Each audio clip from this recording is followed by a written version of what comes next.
In this video, you'll create a new spreadsheet. On Google.com, find the Google Apps icon.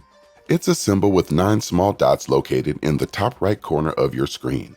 Click on the Google Apps icon to open the Google Apps menu.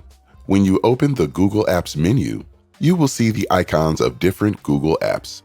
Click on the gray bar on the right side of the menu, which is called the scroll bar. Drag it down until you see the Google Sheets icon, which looks like a green rectangle. Your apps may appear in a different order than the ones in this video. Now, click on the Google Sheets icon to open Google Sheets. To create a new blank spreadsheet, click on the image of the document with a large plus sign. Nice job! You've created your spreadsheet.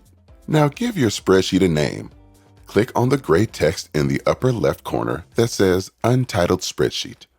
Type in a new name for your spreadsheet. It can be anything you want.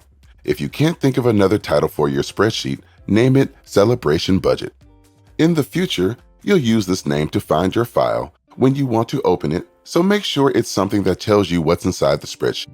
Now that you've created your spreadsheet, it will automatically be saved in your Google Drive, so you can open it at any time from any computer or device connected to the internet. To learn more about Google Drive, take the lesson Google Drive for Beginners.